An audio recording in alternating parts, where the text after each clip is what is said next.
오늘의 묵상 한 장은 창세기 11장입니다. 오늘 또 본문의 말씀을 통해서 생명의 말씀과 기도의 능력으로 천국을 실감하는 은혜가 있기를 원합니다.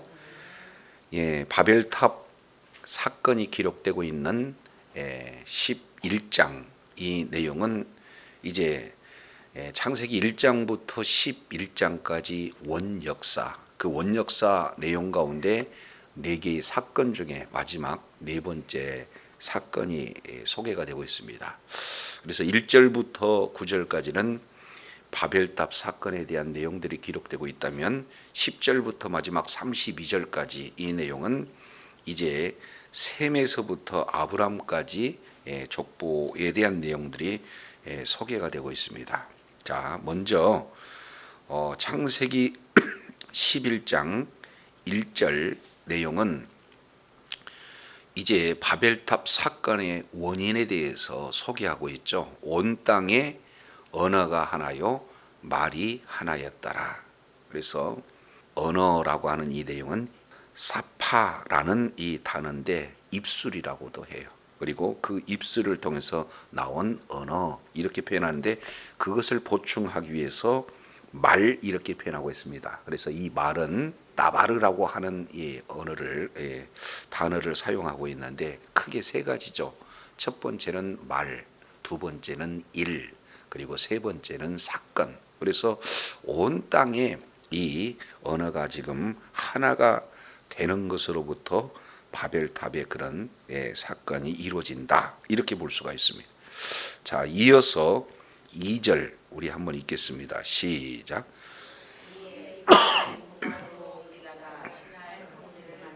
거기 거류하다. 근데 그들이 동방으로 옮기다가 신할 평지를 만나 거기 거류했다, 이렇게 말씀하고 있습니다. 여기서 그들이라고 하는 이 내용은 어제 우리가 살펴본 내용 중에 창세기 10장 이제 6절 내용을 보면은 함의 아들들이 소개가 되고 있고, 그 중에 8절에 니무롯에 대해서 말씀하고 있잖아요. 여기서 이 니무롯은 이름 그 자체가 반역자예요. 근데 이 니무롯의 3가지 내용을 이렇게 봤더니 첫 뭐예요? 용사. 이 용사라고 하는 이 내용은 아주 포악한 그런 용사를 말하고 있죠. 그리고 하나님을 대적해서 이제는 사람을 사냥하는 이러한 사냥꾼, 이렇게 표현을 하고 있는데, 그 니무롯이 10절 내용을 보니까 나라를 건설해요. 그리고 거기에 큰 성을 쌓는데 그 성이 오늘 11장에는 뭐가 되는 겁니까? 바로 바벨탑 문화가 이제 니무롯에 의해서 세워지는 것을 보게 되어져요. 자, 그런데 여기에 조금 더 살펴보면은 동방으로 옮기다가 해서 이 옮기다라고 하는 내용의 원문 의미로 보면은 말뚝을 뽑다라는 뜻이에요. 그래서 이제 유목민족의 그런 특성상 견관집보다는 텐트를 이렇게 임시적으로 짓게 되겠죠. 그러니까 이제 텐트에 견고하게 세운 말뚝을 뽑고 다른 장소로 이동하는 그런 어떤 모습들을 보게 되어져요.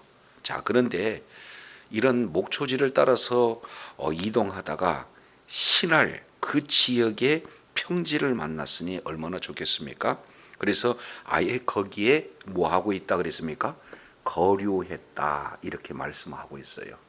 우리 하나님께서는요, 명령을 뭐라고 하냐면은 땅을 이제 정복하고 다스리라, 이런 어떤 내용들을 말씀을 하고 있는데, 정복하고 다스리다라는 내용을 정면 대적하고 이제 거기에서 거류했다, 이 내용은 철저하게 하나님의 말씀에 불순종하는 그런 모습들을 이제 거기 거류했다, 이 단어를 통해서 살펴볼 수 있어요. 그러면서 3절에 이제 언어가 하나이기 때문에 서로 말하고 있는 내용을 이렇게 표현하죠. 자, 벽돌을 만들고 견고히 굽자. 여기서 한 단어, 잊어서는 안 되는 이 단어가 뭐냐면은 바로 벽돌이라는 단어예요. 이 벽돌을 가지고 크게 2가지, 하나는 높이자, 그리고 하나는 넓히자.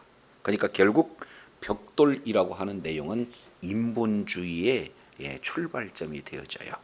자, 근데 거기에 조금 더 부연 설명하고 있는 내용이 3절 하반절에 벽돌을 돌로 대신하자, 그리고 역청으로 진흙을 대신하자. 그러면은 결국 돌 가지고는 높이 쌓을 수가 없는데 그 돌을 뭘로? 벽돌로 만들어요. 그리고 역청으로 이제 점점 이렇게 견고하게 벽돌을 이렇게 이어가는 내용이 되잖아요. 그러니까 이 역청으로 이제 건물을 이렇게 높이 세우는 이런 내용은 사실은 하나님께서 노아에게 방주를 이렇게 지을 때 이렇게 지시하신 하나의 그 하나님의 지혜입니다. 근데 하나님께서 주신 그 지혜를 가지고 오히려 어떻게 되는 거예요? 인류를 위한 생명을 보존한 그런 어떤 내용에 쓰지 않고 하나님의 말씀의 정면으로 대적해서 쓰는 그런 내용이 소개가 되고 있죠. 자, 그러면서 4절 보시겠습니다. 여기는 세 가지의 핵심 내용들이 소개가 되고 있어요. 바벨탑의 핵심 내용 세 가지. 또 말하되 자 성읍과 탑을 건설하여, 그렇습니다. 그래서 성읍을 건설하고 또 탑을 건설하는 이 내용은 바로 인본주의의 그런 내용이죠. 보다 더 편안하게, 보다 더 안전하게 살고자 하는 그런 출발점이 성을 쌓고 그리고 탑을 쌓는 일들로부터 시작되어져요. 그러니까 여기까지는 죄라고 할 수는 없어요. 신본주의 아닌 인본주의의 출발점이죠. 하나님을 의지하기보다는 뭔가 자기 자신을 스스로 보호하고자 하는 그런 출발선상이 있어요. 자, 그런데 그 다음이 문제죠. 그 4절 하반절 내용을 통해서 보니까 첫 번째예요. 그 탑 꼭대기를 어디까지 쌓게 하자? 하늘에 닿게 하자. 이 내용이 첫 번째 죄악의 문제입니다. 여기서 하늘에 닿게 하자라고 하는 이 내용은 바로 그들의 문화 속으로 살펴보면은 이제 신으로 들어가는 문을 만들자. 다른 말로 본다면 하나님과 같이 되자 하는 의미가 하늘에 닿게 하자라는 그런 내용이에요. 인류는요, 어떻게든지 하나님과 이제 같거나 아니면 하나님보다 더 높으려고 하는 그 자고, 그 교만함의 모습을 지금 하늘에 닿게 하자, 이렇게 말씀하고 있어요. 그러니까 최초의 바로 죄악의 문제가 어떤 내용입니까? 아담과 하와를 통해서 우리도 하나님같이 되자 하는 그 죄악이 지금 바벨탑 사건을 통해서 나타나게 되어지는 거예요. 교만의 문제. 다른 말로 본다면 하나님의 주권의 정면으로 도전하고 있는 첫 번째 주권의 문제가 하늘을 닿게 하여, 이 내용을 말씀을 하고 있습니다. 두 번째 내용은 이름을 내되, 누구의 이름을 내요? 우리의 이름을 내요. 우리는 하나님의 영광을 위해서 지은 그런 어떤 존재인데, 그렇게 해서 하나님의 이름을 이제 드러내는, 하나님의 영광을 드러내는 그런 일들이 우리들에게 주어지는 사명인데도 불구하고 하나님의 영광보다도 자기의 명예를 중시하는 이런 내용이 바벨탑 사건의 두 번째 특징이에요. 그래서 첫 번째 내용이 주권의 문제라면, 다른 말로 교만의 문제라면, 두 번째는 영광의 문제예요. 하나님은 결단코 영광을 뺏기지 않습니다. 그래서 이제 하나님의 이름보다도 인생의 이름, 각자의 이름을 내고자 하는 이런 영광의 문제가 큰 두 번째 내용이 되어져요. 세 번째 바벨탑에 관련된 세 번째 죄악은 4절 하반절 온 지면에 흩어짐을 면하자, 이렇게 말씀을 하고 있어요. 우리 하나님께서는 사람을 창조하시고 그리고 복을 주시면서 최초의 명령하신 내용이 뭡니까? 우리가 창세기 1장 28절 내용을 통해서 살펴봤더니 생육하고 번성하라.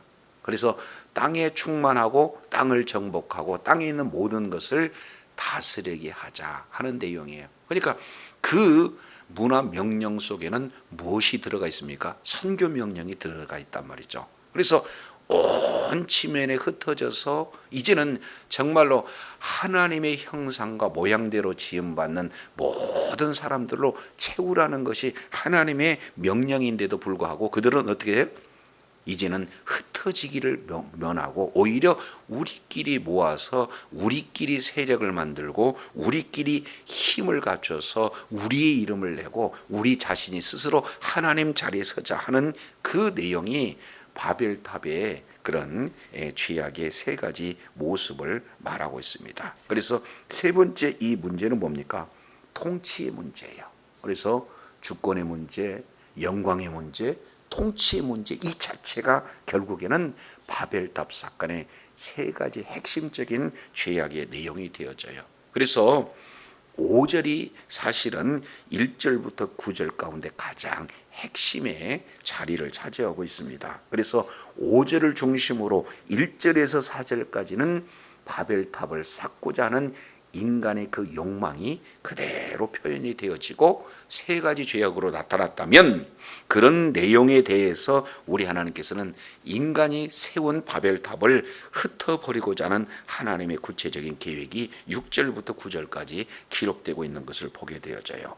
자, 그랬을 때 5절 자세히 보세요. 인간은 이제 성과 탑을 쌓습니다. 그런데 5절 여호와께서 인생들을 뭐 하시고 계십니까? 사람들이 건설하는 그 성읍과 탑을 보시려고 그랬습니다. 그러니까 하나님께서 인생들이 하는 모든 내용들을 보고 계시다 그러면은 하나님을 대적할 수가 없잖아요. 하나님의 뜻을 이루는 자리에 있는 그런 어떤 자리에 있는 것이 맞잖아요. 그런데도 불구하고 보고 계시다는 것을 간과하는 거예요. 그래서 우리 하나님께서는 이제 직접 강림하고 계시는 내용들을 보게 되어져요. 하늘에서 이 땅으로 내려오는 이 내용은 바로 이 의미로 본다면은 이제 자비의 자리에서 심판의 자리로 내려온다라는 내용이 바로 유대인들이 가지고 있는 사고입니다. 자, 그래서 하나님께서 강림하시되 강림하신 내용으로 뭐가 이루어져요? 바벨탑 심판의 내용이 이루어지는데, 자 이제 6절 여호와께서 이르시되라고 시작을 하고 있죠. 자, 여기에 내용을 살펴보면은 6절에 이 무리가 한 족속이다. 그리고 언어도 하나다. 그래서 이같이 시작하였으니 이후로는 그 하고자 하는 일을 뭐한다? 금할 수가 없다. 지금 이렇게 표현을 하고 있어요. 이제 인본주의의 출발점에 우리 하나님이 흩으시지 아니하고는 그 다음부터는 통제 자체가 쉽지 않다라는 사실을 지금 하나님께서 말씀하시면서 자 11장 7절 자 우리가 내려가서 그리고 거기서 그들의 언어를 혼잡게 하여 그들이 서로 알아듣지 못하게 하자 하시고 그랬습니다. 철저하게 우리 하나님께서 원인을 분석하고 대책을 세워서 결정하는 그런 내용은 어떻게 됩니까? 언어가 문제구나. 그래서 언어를 혼잡게 한다라는 내용들을 보게 되어져요. 자, 1절 내용을 보면은 언어가 하나가 되어지죠.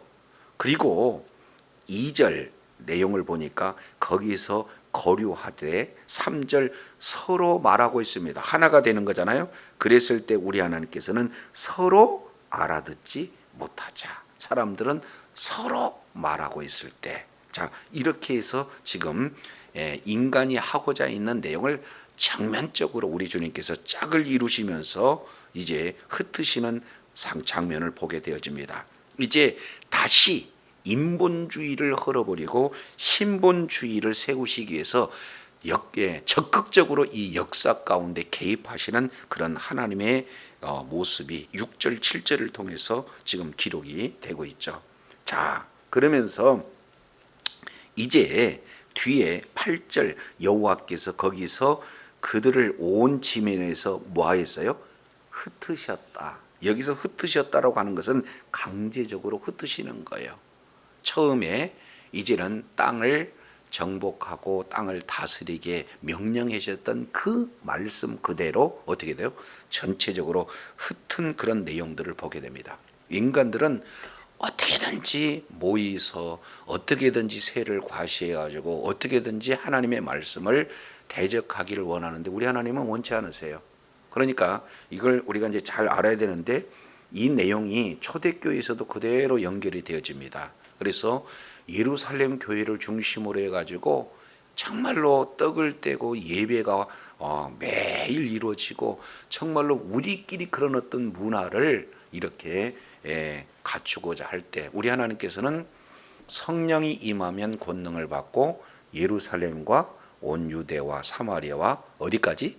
땅끝까지. 하나님의 관심은요 흩어짐에 있다 그 말이죠. 땅끝에 있다 그 말이죠. 그런데 그 말씀에 불순종해서 우리는 이곳에서 거주하고 이곳에서 우리의 세를 과시하는 그런 어떤 내용 가운데 우리 하나님은 철저하게 지금 뭐하고 있습니까?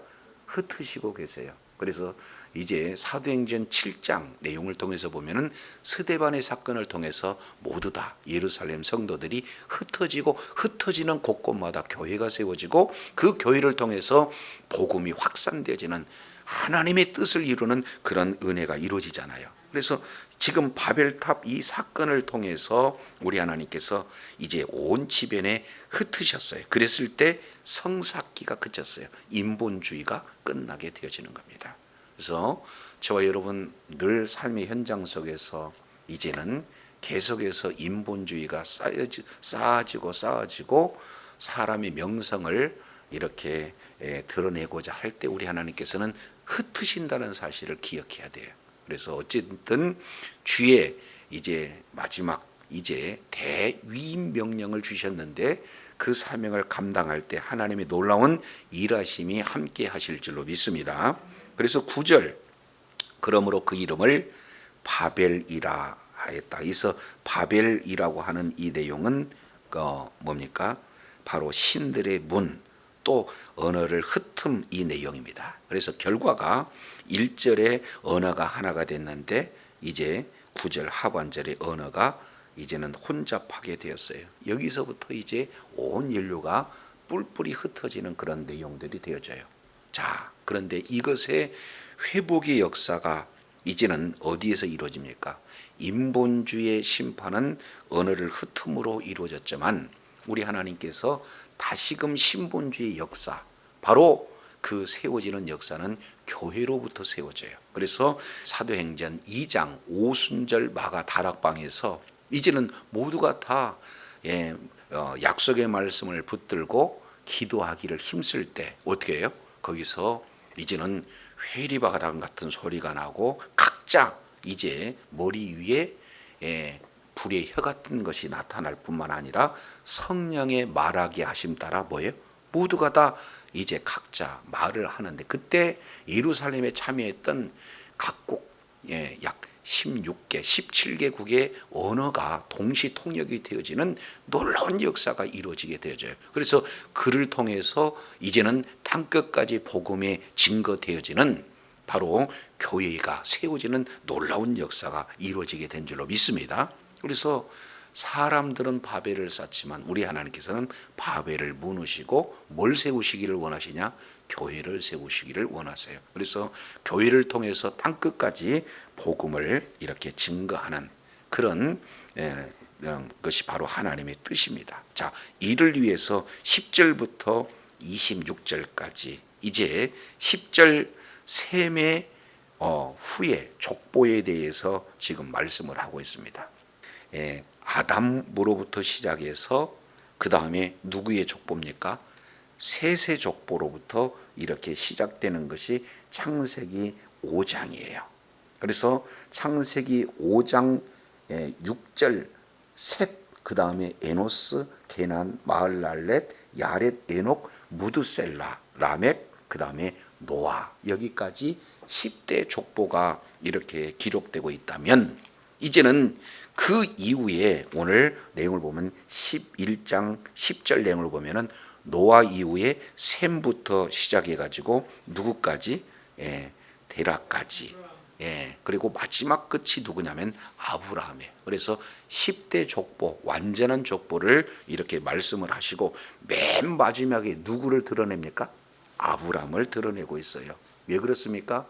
철저하게 인본주의로 세워져 있는 그런 바벨탑, 이 내용에서 우리 하나님께서는 인본주의가 아니라 신분주의로 세울 자 그 한 사람을 누구를 택하는 겁니까? 아브라함을 택하고 있는 거예요. 그래서 26절 이제 역사의 전면에 누구를 등장시키느냐? 아브라함을 등장하고 있는 것을 보게 됩니다. 그래서 30절 보시겠습니다.